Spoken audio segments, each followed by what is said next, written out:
우리 박종영 형제님이 오늘 나와서 책임진 사람 간 것에 대해서 가슴 아프다며 자기가 특송을 한번 하겠다고 얘기를 해서 허락을 했습니다. 우리 박종영 형제 나와서 저는 박종영이 먼저 죽을 줄 알았어요. 그런데 최기진이 먼저 죽어가지고 자기가 지금 얼떨떨한 상태입니다. 우리 박종영이 나와서 특송을 하도록.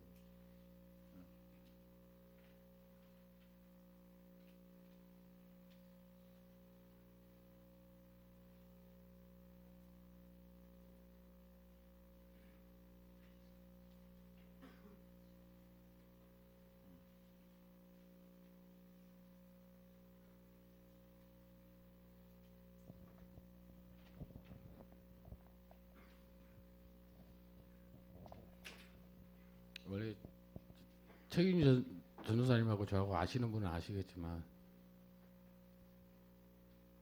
옛날부터 많이 싸웠어요. 가끔 주먹질도 하고.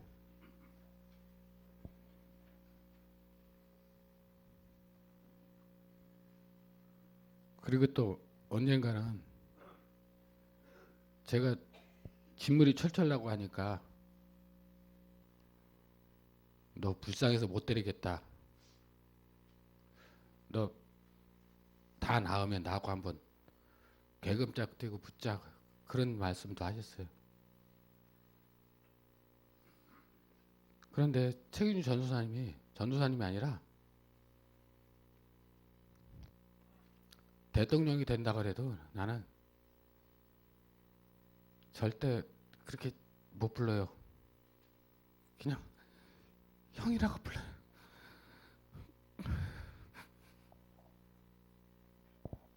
근데 한 달 전인가 2달 전에 난 와가지고 반갑게 끌어안으면서 저도 오는지 몰랐어요. 그런데 깜짝 놀라서 누가 날 불러가지고 뒤로 돌아보니까 끌어안으면서 너 찬양 봤다고, 찬양 부르는 거 봤다고.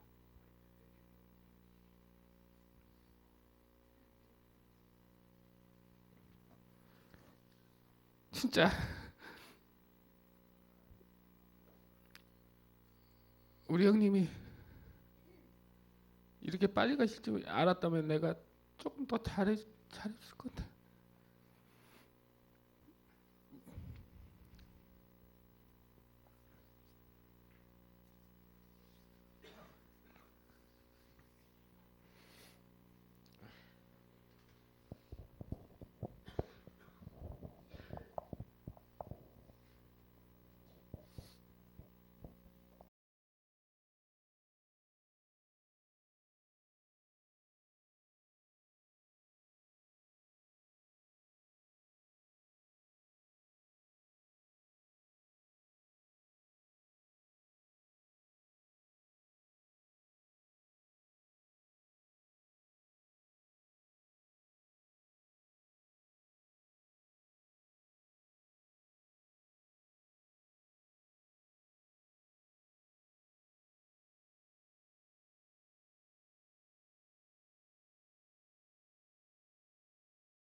자기징도 부른다고 불러 나와서.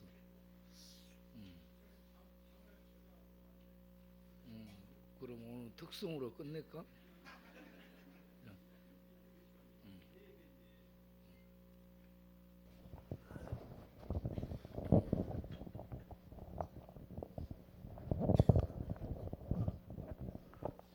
저는 목사님한테 문자 보냈는데 목사님이 안 보셨나 봐요. 친구를 위해서 이 특송을 한 거 꼭 드리고 싶어서 나왔습니다. 저기 찬송가 저기 438장.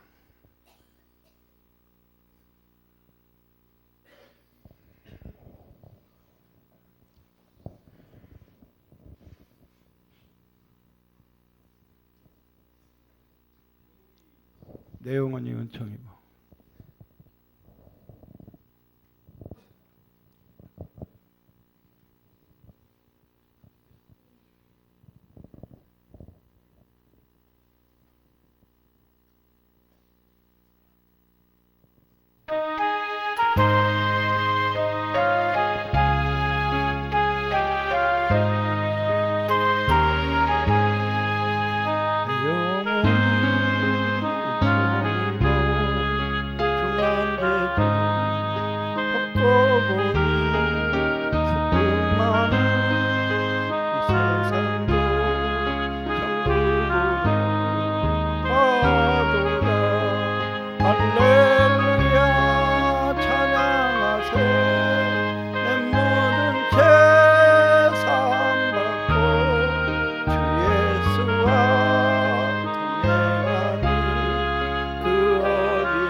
동원 참치도 부르겠다는데 여러분 동의를 구해야 되겠습니다.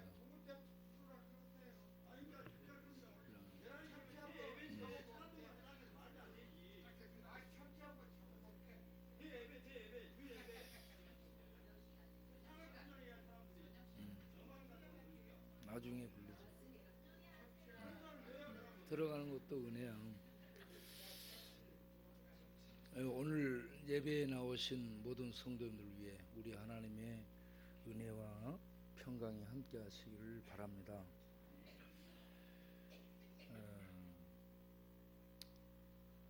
우리 최기진 전수사님을 오늘 제가 설교를 하려고 생각을 했어요. 41살에 우리 교회에 왔습니다. 그래가지고 술을 그때 당시에 이제 마시면 보통 배가 50~60병씩 이렇게 이불 밑에 깔아놓고 마시고 있고 그렇게 했었습니다. 그래서 이 노숙인들도 문제가 심각하지만 이 친구 문제가 심각해서 사람들이 이거 내 보내자고 얘기했어요. 교육자들도 교직원들도 제 아내도 전부 와가지고 이거 내 보내자고 그랬습니다. 그런데 제가 하나님의 사랑, 하나님의 능력은 이걸 새롭게 못할까? 변화시킬 수 있지 않겠는가? 표범의 반점도 하나님은 능력으로 바꿀 수 있고, 구수인의 피부도 바꿀 수 있는 분, 인간의 그 지배 세력인 죽음도 깨신 분, 그분의 능력이면 새로워질 수 있겠지. 그래서 도전을 하고 영양제를 가지고 와서 기도해주고 영양제 주사를 놔줬습니다. 이 영양제가 똑똑똑 떨어져 내리는데 자기 몸 안에 예수님의 피가 수혈대에서 들어오는 것처럼 느껴졌다면서 와가지고 주사 맞고 일어나서 와가지고 무릎을 꿇고, 목사님, 이제 제가 저같이 술 마시고 이렇게 총과 죄악 속에 방황하는 사람을 위해서 그들을 섬기며 살겠습니다. 그렇게 하기 위해서 제가 신학교를 가겠습니다 라고 얘기하는 거예요. 그래서 그렇게 공부를 하려면 고등학교 졸업장이 있어야 될 텐데 고등학교 졸업장 있나 물어보니까 없다는 거예요. 고등학교 때 학교 선생을 패버리고 나왔다는 거죠. 그래서 졸업장이 없는 거예요. 그러면 대학을 가려면 고등학교 졸업을 해야 되니까 공부하러 가라. 그래가지고 41살에 고등학교를 공부하러 갔어요. 그렇게 해서 고등학교를 2년 만에 공부를 하게 됐는데, 공부 마치고 난 다음에 졸업식장에 우리가 꽃다발을 들고 가서 축하를 해주게 됐습니다. 그때 소감 한번 얘기해봐 그러니까, 목사님, 조그만 새끼들하고 공부하다 보니 쪽팔려 혼났습니다. 그래. 그래. 그러면 이제 고등학교 졸업했으니까 대학 가라 해가지고 대학을 보내게 됐어요. 예, 너는 국제적으로 놀도록 국제신학을 가도록 해라 해가지고 국제신학을 갔습니다. 그런데 학교 다니다가 뭐 힘들다 뭐가 힘들다 해가지고 계속 학교를 중단하고 그렇게 한 게 8년 6개월 만에 대학을 졸업하게 됩니다. 그래가지고 자기가 이제 이 대학 졸업식장에 저희들이 갔죠. 그때 자기가 얘기하기를 노숙인 중에 학사 1호 탄생, 자기가 제일 먼저 이렇게 학사를 받게 됐다라고 얘기하는 거예요. 그런 다음에 이제 대학원을 가도록 또 공부를 시키고, 그때 당시에 이 여자도 생겨서 가정도 갖게 됐고 집도 생겨서 방 3칸 있는 방에 가서 살 수 있게 됐고, 교회에 이 사닥다리 2번째 쉼터 만든 거기에서 일도 하면서 이 모든 것이 해결됐습니다. 가정도 집도 직장도 다 해결됐어요. 이제 본인이 충실하게 잘 가기만 하면 됩니다. 그런데 늘 넘어지는 일들이 많이 발생합니다. 그럴지라도 우리는 기도하면서 계속 그렇게 가게 됐죠. 그렇게 해서 신학대학원도 졸업하고 그래가지고 음성 치료원의 그 담당자로 가도록 그렇게 얘기를 했습니다.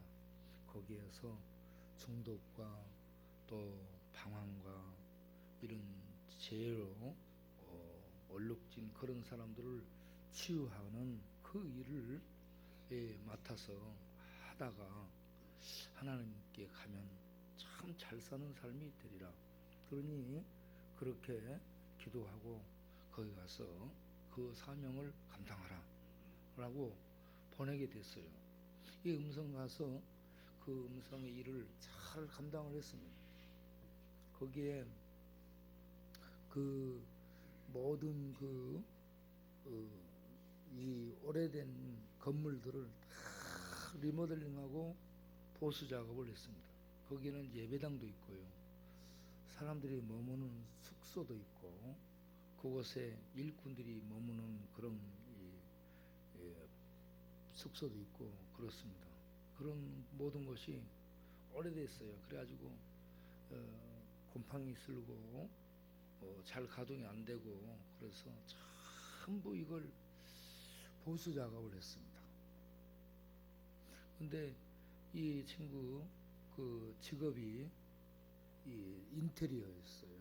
그러다 보니까 아주 이 꼼꼼하게 그 일들을 잘 했습니다. 가서 볼 때마다 이번에는 이곳이 달라지고 이번에는 또 이곳이 달라지고 그렇게 해서 달라지는 모습을 보면서 참 이 제주꾼 훌륭한 제주꾼이다 생각을 했습니다. 그런데 이제 이렇게 본인에게 있는 이 문제가 알코올 중독 문제입니다. 알코올 중독 병원에도 한 25번을 실려갔다 온 사람이고요. 전과도 한 27범이 있고요. 감옥 생활만 한 19년 반을 했고요. 그렇게 해서 한 20년을 세월을 감옥 생활을 했고 알코올 중독 병원에도 한 25번을 갔다 오고 그러기 때문에 그 세월 동안에 다른 사람이 자기의 삶을 준비해서 뭐 사장도 되고 뭐 이런저런 중요한 이 인생의 그 성공들을 이뤘을 그런 이 세월을 감옥에서 보내고 중독으로 보내고 이렇게 했어요. 그런데 왜 이렇게 중독에 걸리고 왜 이렇게 감옥을 드나들게 됐는가? 그 원인을 살펴보면 8살 때 아버지가 돌아가십니다. 집안은 3대 최씨 문중의 3대 독자요. 그러니까 굉장히 귀한 집 아들입니다. 그 아버지는 옛날 시골의 조합장이었어요. 그래서 돈도 많고 땅도 많고 부잣집이죠. 그런데 아버지가 이 아들이 귀하기 때문에 잘 교육을 시켜보기 위해서 새벽부터 깨갖고 일어나서 글씨 쓰게 만들고 공부시키고 교육을 시켰습니다. 그런 아버지가 고혈압으로 56살인가 5살에 돌아가셨어요.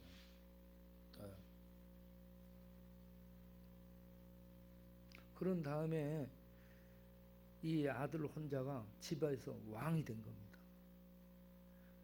위로 4명의 누나가 있고 밑으로 여동생이 1명인데 어머니를 부려다서 모든 집안의 여자들이 거의 하녀가 된 겁니다.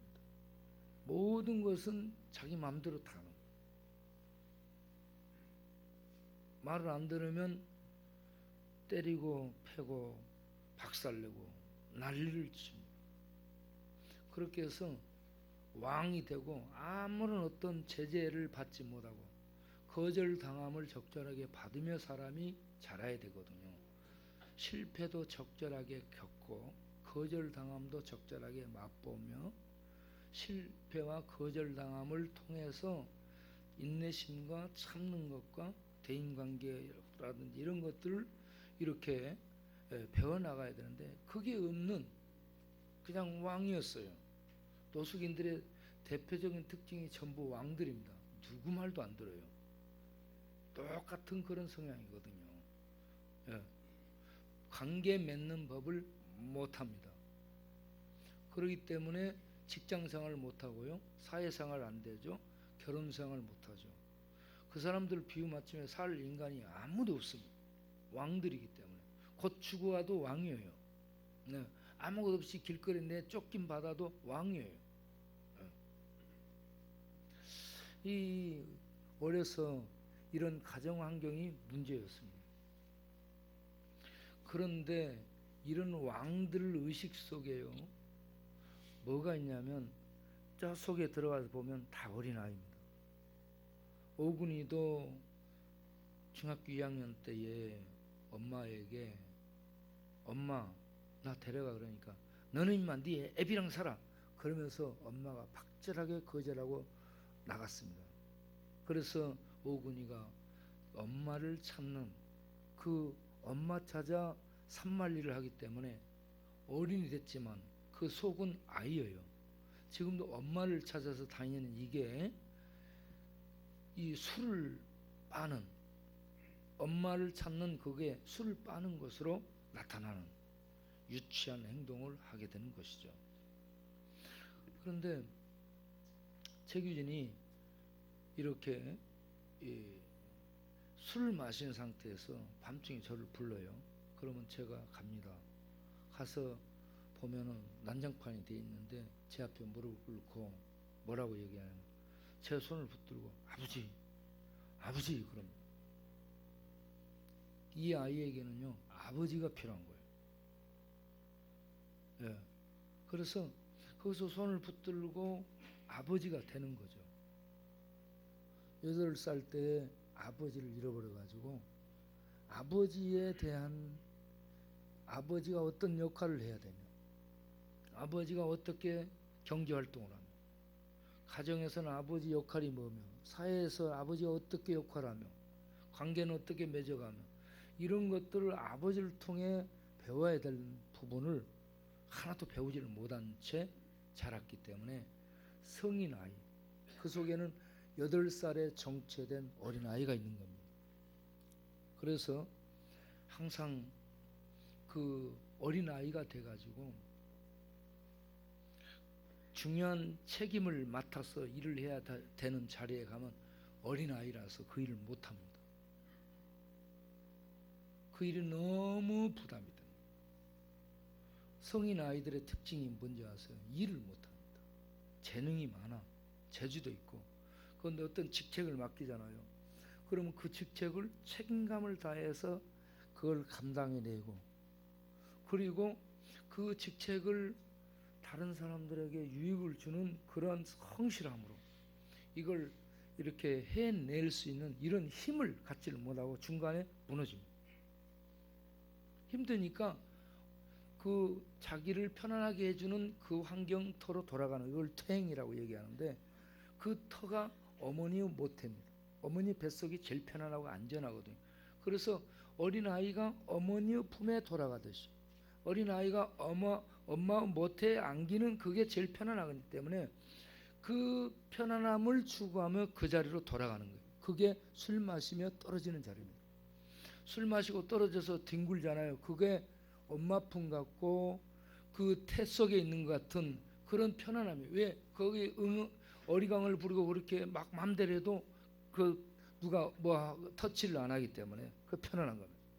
그래서 그런 심리적인 요인이 이 작동이 돼서 술을 마시고 그렇게 하다 보면 본인은 편안한 것을 추구해서 글로 들어가지만 주변은 엉망이 되는 거죠.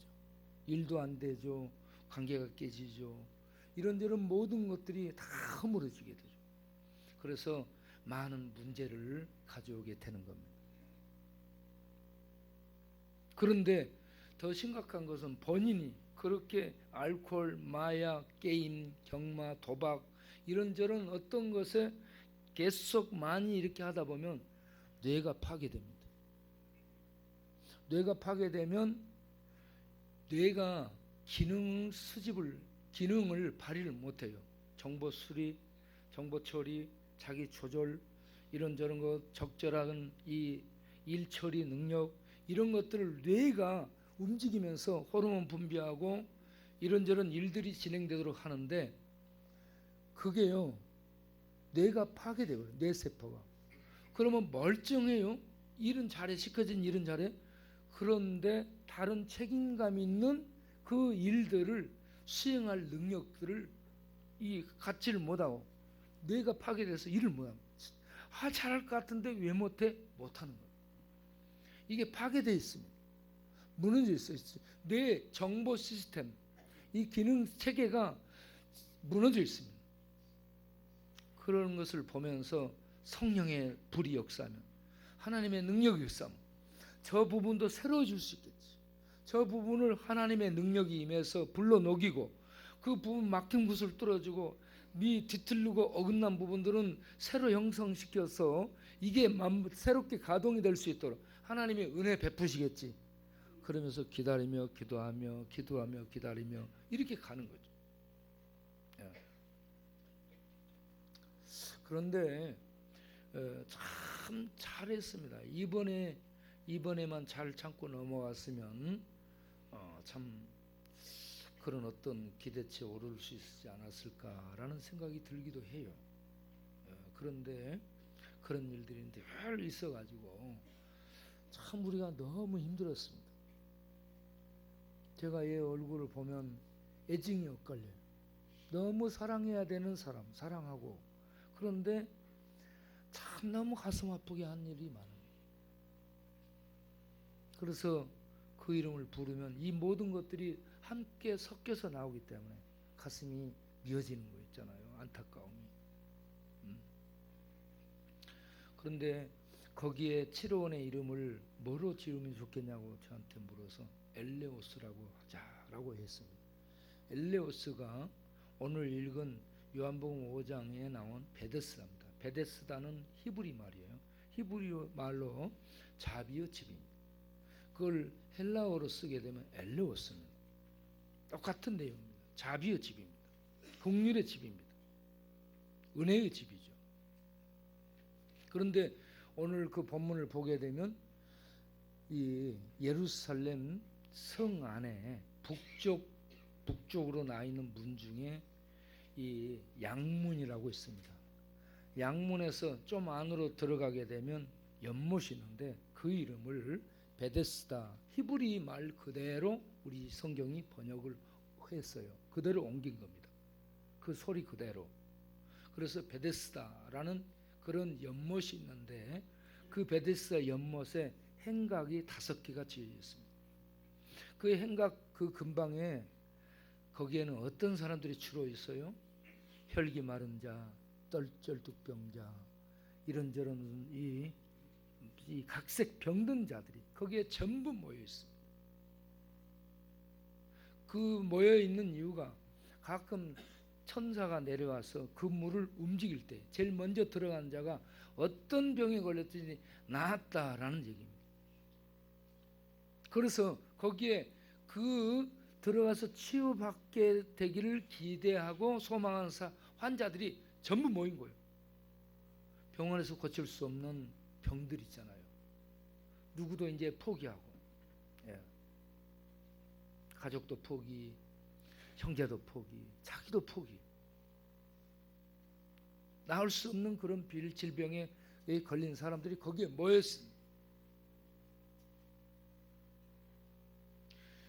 그런데 거기에 38년 된 병자가 있더라라고 얘기합니다. 38년. 여러분 38년 동안 아프면 어떻게 되겠어요? 가족이 다 고개 돌립니다. 돈 치료하기 위해서 38년 아프면요, 돈 쓸 것 다 쓴 거예요. 가족들이 뒷바라지 수발할 것 다 한 겁니다. 그런데 그렇게 오래 아프면 다 떨어져요. 가족도 떨어지고 친척도 떨어지고 친구들도 떨어지고 아무도 도울 수 있는 사람이 없습니다, 사실. 그러면 주변에 아무도 없는 혼자 남은 사람이에요. 외톨이입니다. 외톨이, 오늘날로 말하면 노숙자. 예? 아무도 주변에 없는 소외된 자.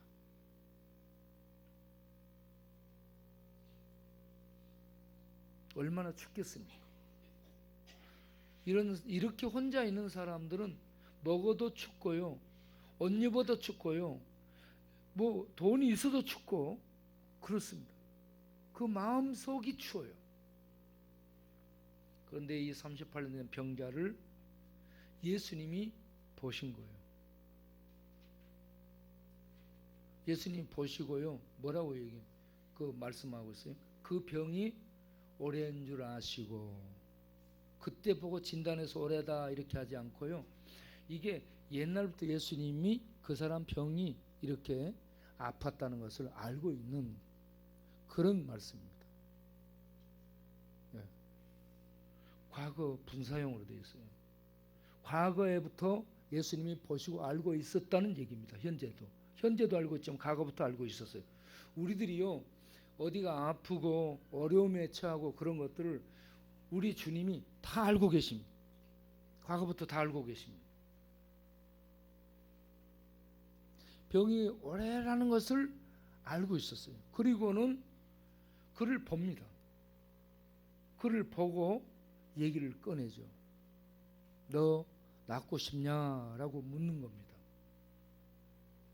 그러면 이 친구가 예, 낫고 싶습니다라고 얘기해야 되는데 이 친구 마음이 그 말을 못하는 거예요. 그래서 물이 움직일 때에 저기 들어가면 나을 수 있는데 내 옆에 나를 넣어줄 사람이 아무도 없어서 나는 그저 바라만 보고 있습니다. 그럼 나보다 먼저 다른 사람이 그 물이 움직일 때 들어가서 다른 사람은 낫는데 나는 아무도 나를 도와줄 사람이 없기 때문에 여기서 보고만 있습니다.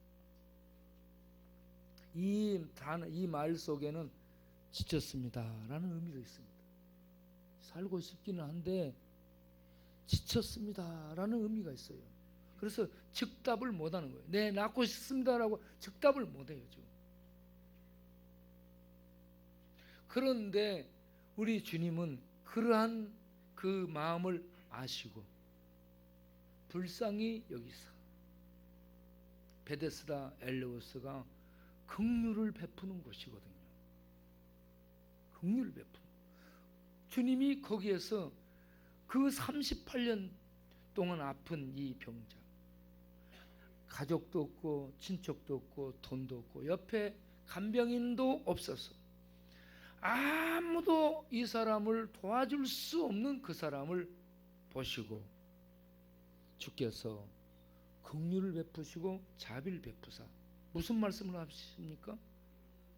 일어나 내 자리를 들고 걸어가라. 할렐루야. 주님은 자비를 베푸시기 위해서 오셨거든요. 긍휼을 베푸시기 위해서 오셨습니다. 그거는 조건을 따지지 않습니다. 이 친구가 말 잘하고 예, 낫고 싶습니다 이런 얘기 안 하고 예? 행설수설해요. 그런데 주님은 자비를 베푸십니다. 그러니까 주님이 자비를 베푸시며 하시는 말씀, 내 자리를 들고 일어나 걸어가라 라고 말씀하니 그 말씀이 떨어지자마자 즉시, 곧이라는 단어가 즉시입니다. 9절에 즉시 나와서 자리를 들고 걸어가더라. 할렐루야. 예. 여기에서 우리가 생각해 볼 것은 연못가의 베데스다 집에 와 있는 사람들이 혈기 마른 자, 소경, 절뚝발이 모든 병든 자들입니다. 이 병든 자들은 살아있지만 죽음 속에 있는 겁니다. 죽어 있는 거나 마찬가지입니다. 이 병으로 말미암아 죽음 아래에 있는 이 사람들이 거기서 신음하고 있는 겁니다. 베데스다 연못가에 있는 행각에 가면 병든 자들이 죽음 아래에서 신음하는 영혼의 신음소리가 들려오는 겁니다. 그 영혼의 신음소리를 듣는 겁니다. 의사들은 환자들 보면 돈으로 볼 줄 모르지만 예? 오늘날 노숙인들이 복지하는 사람들에게는 복지 어떤 일을 하는 일 대상으로 보일지 모르지만 우리는 그들을 예수님의 가슴을 가지고 다가가서 영혼의 신음, 죽음 아래서 오그라들고 이 속이 병들고 썩어 들어가며 신음하는 영혼의 신음 소리를 들을 수 있는 예수님의 가슴을, 그들을 바라볼 수 있는 예수님의 눈을 가져야 될 줄로 믿습니다.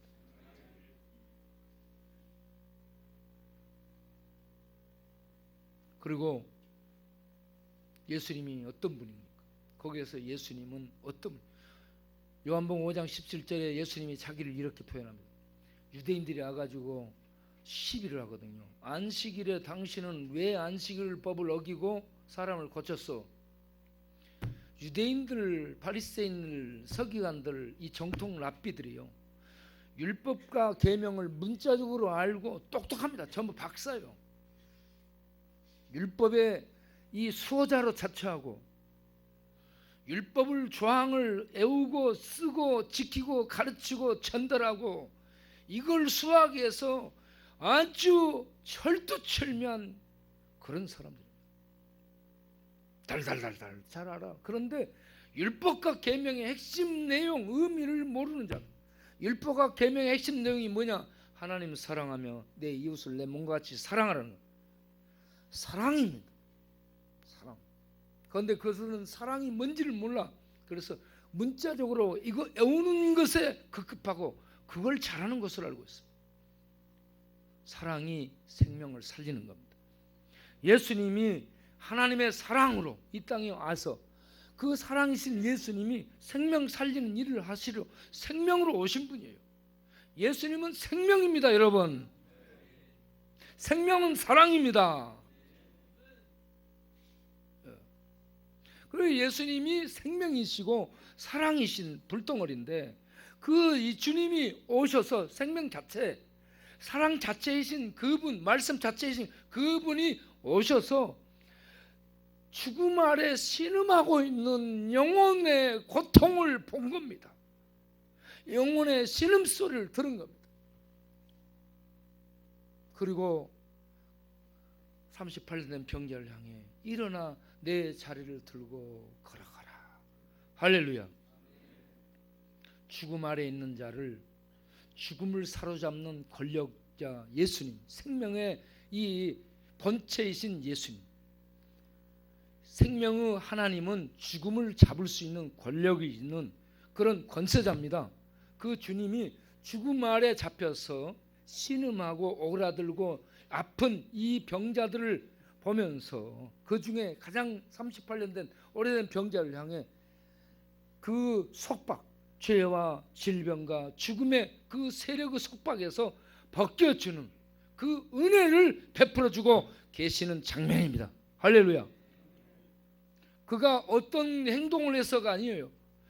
그가 나가서 선행을 베풀었습니까? 38년 오그라들어가지고 꼼짝 못하는, 아무도 없고 해만 끼친 사람이에요.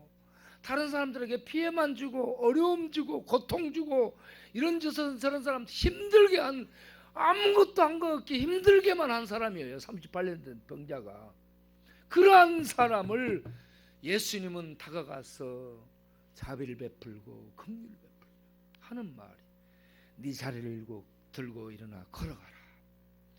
그 말씀이 떨어지자, 생명의 주님의 이 생명의 말씀이 떨어지자, 이 죽음으로 이 사람을 지배하고 있던 어둠의 세력이 풀어지고 떠나가면서 생명으로 일어나게 된 줄로 믿습니다. 예수님이 이러한 이 생명을 살리는 일을, 생명을 가지고 이 땅에 오신 생명의 하나님이에요. 예수님이 무슨 말씀합니까? 자기를 공격하는 바리새인들에게, 안식일에 일했다고 공격하는 바리새인들에게 요한복음 5장 17절에서 내 아버지께서 일하시니 나도 일한다. 하나님을 아버지라고 얘기합니다. 그러면 아들이라는 얘기거든요. 하나님과 동류라는 얘기입니다. 유대인들이 돌아버리길 얘기를 하고 있습니다. 네? 유대인들이 돌아버릴 얘기예요 지금. 네? 그럴지라도 예수님은 내가 하나님이다 이겁니다. 내가 하나님이다. 그리고 내가 안식일을 제정한 이 입법자야 하면서 안식일에 아버지가 일을 하는데, 그러기 때문에 나도 일하는 거다. 그 일이 사랑이고 그 일이 생명을 살리는 일이다. 안식일은 생명을 살려서 생명을 회복시켜서 참된 안식을 누릴 수 있도록 하는 것이 안식일을 준 의미지, 안식일 자체 문자의 의미에서 다른 사람들이 꼼짝 못하더라는 게 안식일의 의미가 아니야 하면서 안식일의 안식일됨을 바로 가르쳐주는 그 이 사역을 예수님이 베데스다 연못가에서 한 것입니다. 이렇게 우리가 엘레오스라고 이름을 짓게 된 게, 베데스다라고 이름을 짓게 된 게 예수님의 이 사역의 연장선에서 여기저기에서 중독에 잡혀 있고, 예? 방탕에 잡혀 있고, 이런저런 어둠 속에 잡혀서 인생을 낭비하고 탕진하는, 제 기능을 하지 못하고 38년 된 병자처럼 다른 사람들에게 피해만 주고 어려움만 끼치고 해만 입히는 이 수많은 사람들이 다 잡혀 있는 겁니다. 여기저기. 이런 사람들이 주님 만나서 엘레우스 베데스다 연못가에서 치료받고 회복된 것처럼 자기 자리만 들고 가서 자리를 들고 가서 자기 목만 잘해도 큰 이익이에요. 큰 도움을 주는 겁니다. 사람이 자기 목만 잘 챙겨내도 큰 역할을 하는 거예요. 예? 그래서 우리가 엘레우스 치료원을 만들어서 거기에서 이것에 묶이고 저것에 묶이고 여기에서 오그라들고 저기에서 잡혀있는 뇌적으로 정신적으로 이 여러 분야에서 이렇게 망가지고 잡혀있고 제 기능을 못하는 사람들을 치료하자. 하나님의 자비로 하나님의 긍휼로 돌보며 치료하자. 이런 목적으로 엘레우스 치료원을 만든 거죠. 예? 그 일을 잘 감당하기를 바랬습니다. 상처 입었던 자가 치료돼서 자비와 긍휼로 치료받아서 회복된 다음에 내가 그런 이 환자였고 내가 그렇게 잡혀있고 내가 그렇게 중독에 묶여있던 자가 하나님의 은혜로 주의 능력으로 이렇게 치유되고 그 속에서 꺼냄받고 건짐받아 이렇게 회복돼서 내가 일을 하는 사람이 됐습니다. 내 역할을 감당하는 사람이 됐습니다. 나를 보시고 당신들도 나처럼 될 수 있습니다 하는 이런 희망을 가지고 거기에서 일을 잘 해줄 수 있기를 바랬습니다. 그런데 그냥 이렇게 또 무너져 갔습니다. 그래서 제가 하야시 동생 충희 삼촌을 10년 정도를 돌보고 보살폈어요. 사람 찌르고 감옥 갔을 때 또 거기 가서 보살피고, 예, 그렇게 했지만 어느 날 대에다 술을 7병을 뜰뜰 따라서 마신 다음에 심장마비로 돌아가시고, 그러고 나서 우리 최기진 만나 15년 동안을 돌봤어요. 거의 회복되고 참 다들 이 기능들이 좋아요. 큰 일을 감당할 수 있을 것 같은데 회복이 되면 되는데 회복이 안 되는. 그러면 제가 여기서 그만둘 것인가? 그게 아닙니다. 에스겔 37장의 마른 뼈 환상은 우리에게 희망을 줍니다. 모든 사람이 할 수 없어. 저것들은 사람이 안 돼. 저것들이 사람이 된다면 머리알이 싹 들 거야. 돌에 싹이 날 거야. 죽은 나무가 새싹이 날 거야. 이렇게 세상 사람들이 볼지라도 하나님은 죽은 뼈, 마른 뼈를 살려서 말씀을 던지고 성령의 생기가 임하면 그 죽은 뼈, 마른 뼈가 살아나서 하나님의 백성 되고 하나님의 뜻을 실천하는 이스라엘의 군대가 되는 이 환상을 에스겔에게 보여줬잖아요. 그들은 바벨론 포로로 잡혀간 이스라엘 백성들 감옥에 던져진 그들은 죽은 것이나 마찬가지였지만 하나님이 그들을 돌이켜서 하나님의 군대로 사용한 것처럼 오늘날 우리 주변에 중독으로 이런저런 이 감옥만 가야 감옥에 있는 것이 아니라 밖에 있는데도 중독자들은 감옥에 갇혀 있는 겁니다. 새창살 속에 늪지대에 빠져 있는 자들, 자기 힘으로 나올 수 없는 그런 자리에 빠져 있는 자들이 주의 자비, 주의 긍휼이 임하고 주의 긍휼 속에서 하나님의 말씀, 예수님의 말씀이 일어나 내 자리를 들고 걸어가라. 하나님의 말씀입니다.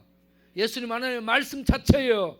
말씀 자체이신 예수님이 생명의 말씀으로 이 묶여있는 자들을 향해 말씀하시면 하나님의 생명의 불이 임하고 하늘의 불이 임해서 그 모든 막힌 것을 녹여버리고 그 잡고 있는 모든 줄들을 끌어내고 어그러진 것을 곧게 펴주며 생명으로 회복시켜주는 은혜가 있게 될 줄로 믿습니다. 우리는 그걸 기대합니다.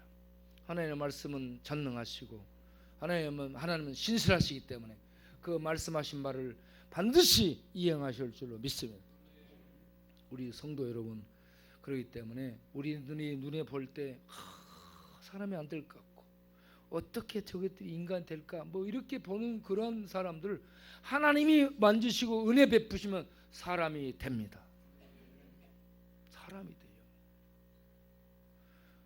에스겔 골짜기에 마른 뼈들이 일어나 사람이 되고 38년 된 병자가 나와서 자리를 들고 걸어가고 7 귀신 들렸던 막달라 마리아 일어나서 이 예수님을 수종 들고 예수님의 부활을 제일 먼저 목도한 부활의 증인으로 그 남은 인생을 쓰임받은 것처럼 우리들도 부활하신 주님의 그 자비와 긍휼의 손이 우리를 만지시고 하나님의 말씀, 생명의 말씀이 우리 심령 속에 임하기만 하면 일어나 중독의 자리를 떨치고 일어나 죄악의 자리를 떨치고 일어나 방탕의 자리를 떨치고 일어나 하나님의 사람으로 하나님의 생명을 가지고 이 땅에 사명을 수행하는 새로운 삶을 살 수 있게 될 줄로 믿습니다.